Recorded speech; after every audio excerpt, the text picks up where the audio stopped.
للہ رب العالمین والصلاة والسلام علی رسولہ الکریم اما بعد قال النبی صلی اللہ تعالی علیہ وسلم من لم یشکر الناس لم یشکر اللہ او کما قال النبی صلی اللہ تعالی علیہ وسلم۔ اس حدیث پاک کی روشنی میں سب سے پہلے مخدوم علی قدر حضرت مولانا محمد انوار اللہ صاحب فلق القاسمی دامت برکاتہم رکن تاسیسی آل انڈیا مسلم پرسنل لا بورڈ، میں حضرت کا تہہ دل سے شکریہ ادا کرتا ہوں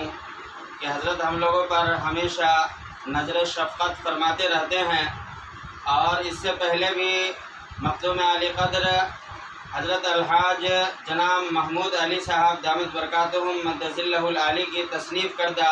بہت ساری کتابیں ہم لوگوں تک پہنچایا ہے۔ ابھی ہم لوگوں کے ہاتھ میں جو ایک کتاب ہے سفر آخرت، حضرت مولانا کی توسط سے ہم سب تک پہنچا ہے۔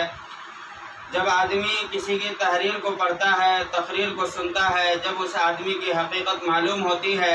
حضرت جناب محمود علی صاحب دامت برکاتہم کی ذات سے ہم لوگ ابھی تک ناواقف تھے، لیکن حضرت کی کتاب جب سے پڑھا ہے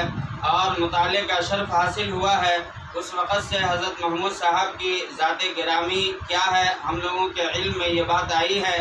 ہم سب کی دلی دعا ہے کہ اللہ تعالی حضرت کو تادیر قائم و دائم رکھے اور حضرت کا وجود اس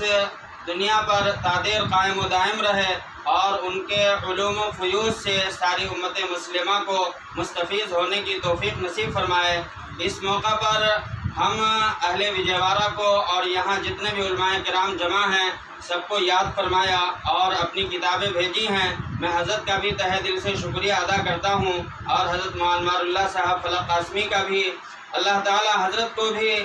دن دونی رات چگونی ترقی عطا فرمائے، اور حضرت کا سایہ امت مسلمہ پر تادیر قائم و دائم فرمائے، اور حضرت کے علوم و فیوض سے ساری امت مسلمہ کو مستفیض ہونے کی توفیق نصیب فرمائے۔ والسلام علیکم ورحمۃ اللہ وبرکاتہ۔